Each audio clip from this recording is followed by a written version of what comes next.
அஸ்ஸலாமு அலைக்கும். நான் உங்கள் ஷிஃபா குக்கிங்லேருந்து பேசுகிறேன். இன்றைக்கி நம்ம என்ன ரெசிபி பார்க்க போகிறோன்னா, ஒரு சூப்பரான வாழைக்காய் கோலா உருண்டை தான். இது ரொம்ப கிறிஸ்பியாக டேஸ்டியாக இருக்கும். வாங்க என்னோடய ஸ்டைலில் எப்படி செய்கிறதுன்னு பார்க்கலாம். இங்கே நான் ஒரு பெரிய சைஸ் வாழைக்காய் எடுத்திருக்கேன். அது இந்த மாதிரி 3ஆக கட் பண்ணி குக்கரில் தண்ணி ஊற்றி 2 விசில் வச்சுக்கிறேன்.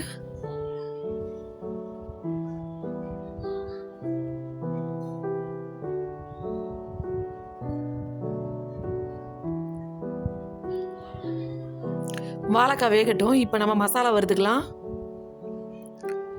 ஒரு பேனில் கொஞ்சமாக எண்ணெய் ஊற்றி ஒரு 7-8 காஞ்ச மிளகாய் சேர்த்துக்கலாம். காஞ்ச மிளகாய் கொஞ்சம் நல்லா வறுக்கட்டும்.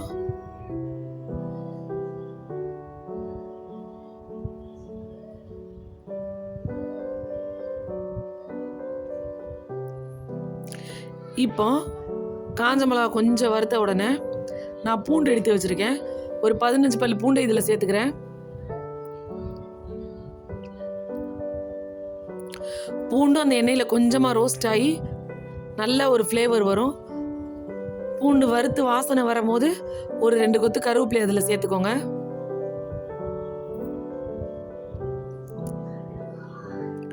கருவேப்பிலையும் கொஞ்சம் வதங்கட்டும்.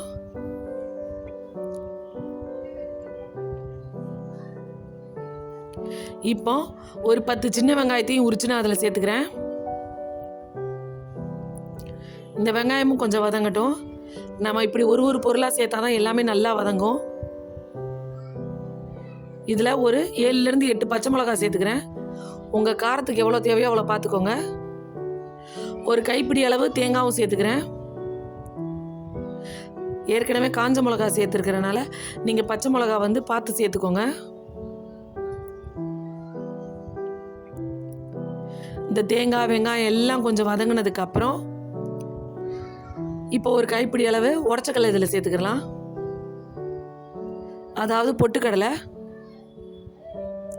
இப்போ 1 டீஸ்பூன் அளவு சோம்பு இதில் சேர்த்துக்கிறேன். சோம்பு உடச்சக்கடலையும் சேர்த்ததுக்கப்புறம் ரொம்ப நேரம் வறுக்க தேவையில்லை. ஒரு செகண்ட் வறுத்துட்டு ஆஃப் பண்ணிடுங்க. அது அந்த சூட்டுலேயே சரியாக வந்துடும். இப்போ இது எல்லாத்தையும் நல்லா ஆற வச்சு மிக்சியில் லேசாக தண்ணி தெளித்து கரகரப்பாக அரைச்சிக்கோங்க. ரொம்ப ஃபைனாக அரைச்சிடாதீங்க, கரகரப்பாக அரைச்சிக்கோங்க. இப்போ இந்த வாழைக்காய் வெந்துருச்சு. இதுக்கு எல்லாத்துக்கும் நான் தோலை உரிச்சுக்கிறேன்.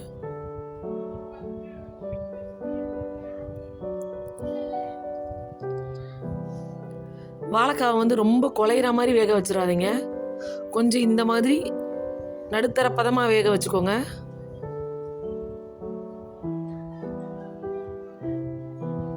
ஏன்னா வாழைக்காவை நம்ம மேஷ் பண்ணி சேர்க்க போகிறதில்ல, நான் கிரேட் பண்ணி தான் சேர்க்க போகிறேன். அதனால் கொஞ்சம் இந்த மாதிரி இருந்தால் தான் பிடிச்சி கிரேட் பண்ண முடியும். இப்போ நான் எல்லா வாழைக்காவையும் கிரேட் பண்ணிக்கிறேன்.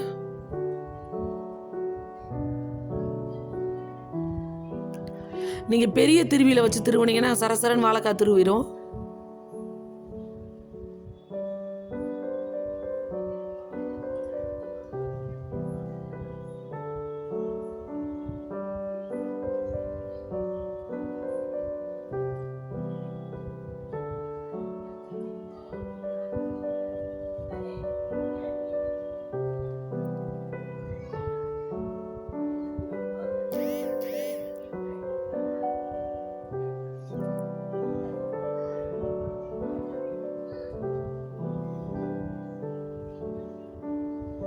இப்போ வாழைக்காய் எல்லாத்தையும் நல்லா துருவி முடிச்சிட்டேன்.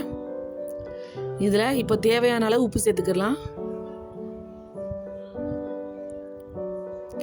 பார்த்தீங்களா, நல்லா இந்த மாதிரி பூவாக துருவிக்கோங்க. இது கூட நம்ம அரைச்சி வச்சுருக்கோம் இல்லையா, பார்த்தீங்களா, கரகரப்பாக இந்த மாதிரி லேசாக தண்ணி தெளித்து கரகரப்பாக அரைச்சி வச்சுக்கோங்க. அந்த மிக்சரையும் இதில் சேர்த்துக்கலாம். ரொம்ப தண்ணி ஊற்றி கூழ் மாதிரி ஆக்கிறாங்க. அப்புறம் நம்ம வாழைக்காயில் சேர்த்து பிசையும் போது ரொம்ப கொலன்னு இருக்கும். இப்போ அந்த வாழைக்காவும் மசாலாவும் நல்லா பிசைஞ்சு விட்டுருங்க. நான் இந்த மசாலா எல்லாமே கரெக்டாக ஒரு வாழைக்காக்கு தான் போட்டிருக்கேன். நீங்கள் பண்ணும் போது அதை வச்சு கரெக்டாக எத்தனை வாழைக்காய் சேர்க்குறீங்களோ அவ்வளோ மசாலா எக்ஸ்டெண்ட் பண்ணிக்கோங்க.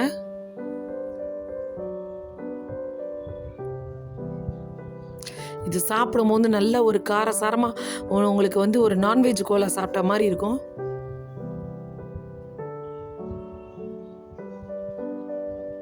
எல்லாம் நல்லா மிக்ஸ் ஆகிடுச்சு. இப்போ இதை குட்டி குட்டி பால்ஸாக உருட்டி வச்சுக்கிறேன்.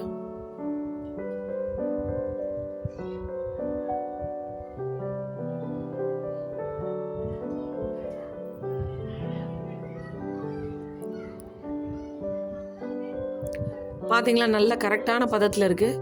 நான் எண்ணெய் எதுவுமே தொடலை கையில். நல்லா அழகாக உருட்ட வருது பாருங்கள்.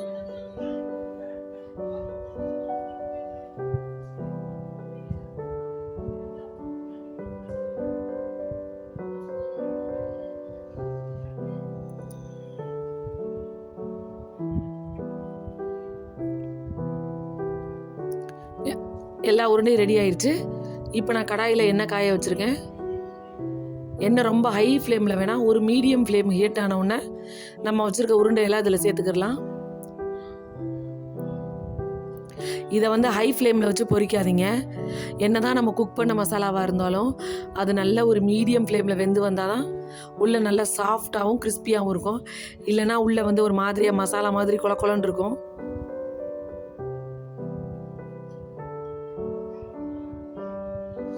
பார்த்தீங்களா, நல்லா அழகாக சூப்பராக நம்மளோட வாழைக்காய் கோலா உருண்டை ரெடி ஆயிடுச்சு. இது சாப்பிட்றதுக்கும் ரொம்ப டேஸ்டியாக இருக்கும். நீங்களும் உங்கள் வீட்டில் ட்ரை பண்ணி பாருங்கள். ட்ரை பண்ணி பார்த்துட்டு எப்படி இருக்குன்னு எனக்கு கமெண்டில் சொல்லுங்கள். என்னோட இந்த ரெசிபி உங்களுக்கு பிடிச்சிருந்துச்சுன்னா என்னோடய சேனலை லைக் பண்ணுங்கள், ஷேர் பண்ணுங்கள், சப்ஸ்கிரைப் பண்ணுங்கள். மறந்துடாமல் பெல் ஐக்கானை கிளிக் பண்ணுங்கள். அப்போ தான் நான் போடுற புது புது வீடியோஸ்லாம் உங்களுக்கு வரும். பாத்தீங்களா, தொடும் போதே எவ்வளோ சாஃப்டா சூப்பரா உடையுதுன்னு. சூப்பர். சப்ஸ்கிரைப் பண்ணுங்க. தேங்க்யூ.